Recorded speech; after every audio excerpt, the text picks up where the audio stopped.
This video is about deposing the mental health professional.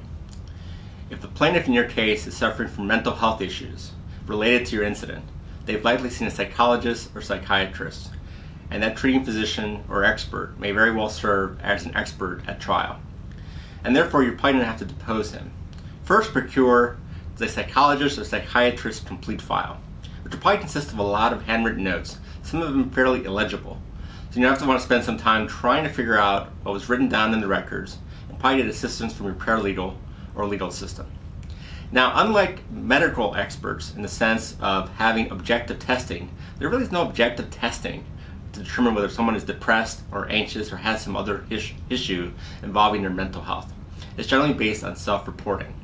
And so you have to really explore that with the expert. You have to confirm that there is no objective testing to determine whether or not a specific witness is depressed or has anxiety. And two, you want to determine that there may be other factors involved. And that's done several ways. One, you want to depose the plaintiff first, and you want to determine if there are other factors in his or her life that may contribute to his or her overall mental health issues.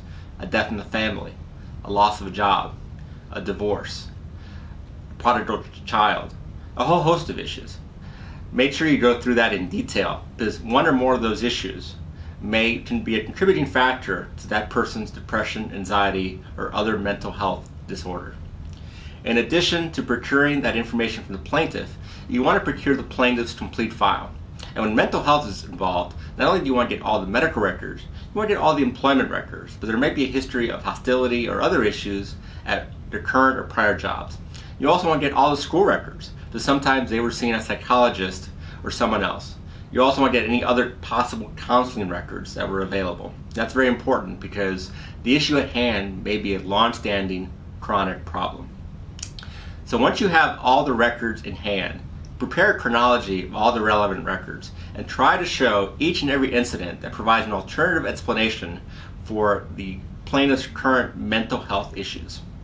And then, in addition, from looking backwards, you want to look forward and discuss possible treatments that can alleviate those concerns, whether it be one-on-one counseling, medication, or something else. And sometimes in these cases, plaintiffs claim that they can no longer work because of their incident. But often work is one of the best ways of improving the person's mental health. And you will often be able to get mental health counselors to agree with you that return to work in some capacity will alleviate the person's depression and anxiety. Work with the mental health counselor and learn the standards and elements for the various issues that they have.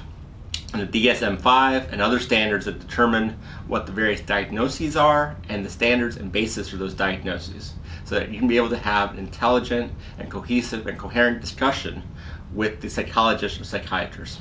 And at the end, you want to offer some hope. You want to show that mental health can be addressed, that it can be alleviated and even cured.